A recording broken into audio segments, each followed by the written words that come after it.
Hoy nos hemos acercado hasta el Museo Pedagógico de Aragón para conocer una de las exposiciones que en ella se puede ver, la Escuela en Aragón en fotografías 1900-1965. Y para conocer un poco más tenemos a Víctor Juan con nosotros.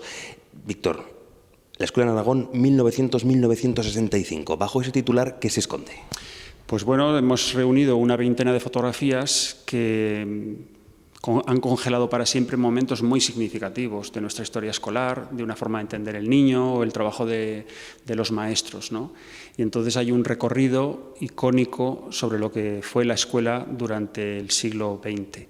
Es muy importante también que la exposición, las fotografías, están acompañadas de cartelas que explican el sentido de lo que nosotros hemos querido contar. Unas fotografías que reflejan una evolución, un cambio y la historia de un país, en esta ocasión la historia también de Aragón. Así es, porque el siglo XX es el siglo del niño. En los primeros años del siglo XX se descubre que el niño tiene su forma de aprender, sus necesidades, sus intereses, y desde ese momento él se convierte en la medida de todas las cosas. Y entonces los materiales, el edificio, los espacios que aparecen reflejados en las fotografías, pues se diseñan en función de las necesidades del niño. También hay un cambio muy importante en la forma de entender el magisterio, la forma de entender el trabajo de las maestras en las escuelas. Cambios que para la gente que no somos maestros o no somos pedagogos, parece que todo lo hemos inventado en este siglo XXI, pero que ya viene inventado de hace muchos años atrás. Hombre, lo que pasa es que hay una edad de oro de la pedagogía que nosotros solemos decir que llega en el resto del mundo hasta finales de la Segunda Guerra Mundial. En España todo se rompe con la Guerra Civil. En el Museo Pedagógico de Aragón nos gusta mucho contar que la guerra terminó con una trayectoria de 40 años de modernización, de progreso, de europeización de las escuelas. No terminó con la pedagogía republicana, sino que todos estos cambios metodológicos, estos cambios en la manera de entender la infancia, empiezan a germinar o a producirse a finales del siglo XIX. Y hay un momento, a partir de 1907, que una institución que se llama la Junta para la Ampliación de Estudios manda maestros al extranjero y traen todas las metodologías, los materiales, la manera de entender la educación que está floreciendo en distintos países. Y toda esa forma de entender la infancia, la importancia del juego, el hacer del niño el centro de todas las cosas, las metodologías activas, todo eso se rompe con la guerra civil y luego pues hay una dictadura larguísima. Es verdad que estamos recuperando cosas que creíamos perdidas y las hemos recuperado en parte. Por ejemplo, en una de las fotografías se ve mobiliario Montessori que las maestras aragonesas conocían en los años 20 y luego hasta los años 70 no se vuelve a hablar de Montessori en Aragón y en España.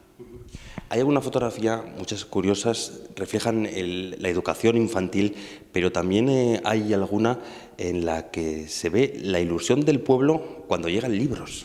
Bueno, mira, esta es una fotografía de Bonanza, es una fotografía que yo he puesto muchas veces, he publicado muchas veces, cada vez que hablo de la educación en la Segunda República.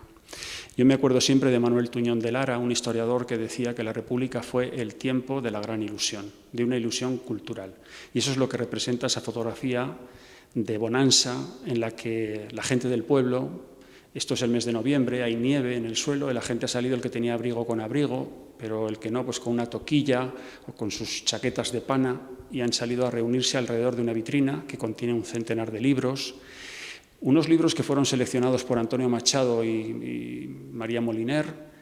Era un lote que comprendía pues, literatura infantil y también libros técnicos sobre agricultura, sobre cría de animales, porque el Patronato de Misiones Pedagógicas sembró de Bibliotecas España, con la idea de que la cultura iba a transformar el país.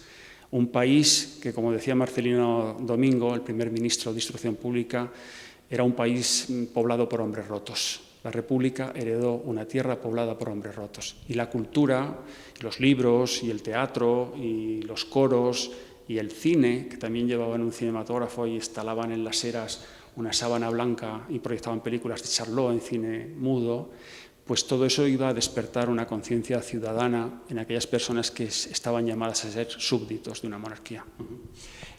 Víctor, vemos aquí centenares de rostros anónimos, niños de colegios de Aragón, de todos los rincones, pero también hay nombres propios dentro de estas fotografías. Sí, bueno, tenemos la gran fortuna de tener fotografías que están protagonizadas por maestros que fueron muy importantes. Por ejemplo, en el primer grupo de maestros españoles que salieron al extranjero, a Francia y Bélgica, en el año 11, hay 2 maestros de Huesca. Vicente Campo, que fue director luego de la Escuela de Magisterio, y su amigo Pedro Arnal Cabero, un maestro vinculado al Somontano, al Alquézar, que tiene calle en Huesca, en Zaragoza, que fue director de la Escuela Costa. Pues Pedro Arnal es un maestro muy importante para entender la transformación y la innovación metodológica del primer tercio del siglo XX.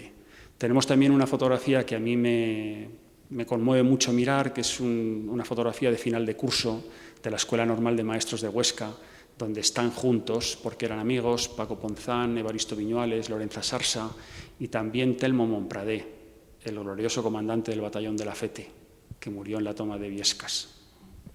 Pues ha sido un breve repaso el que hacemos por estas fotografías. Animamos a todo el mundo a que pase por el Museo Pedagógico para poder disfrutar de ellas, para conocer un poco más la historia de la educación, pero también, al fin y al cabo, la historia de nuestra comunidad autónoma. Pues Víctor, muchísimas gracias. Nada, muchísimas gracias a vosotros.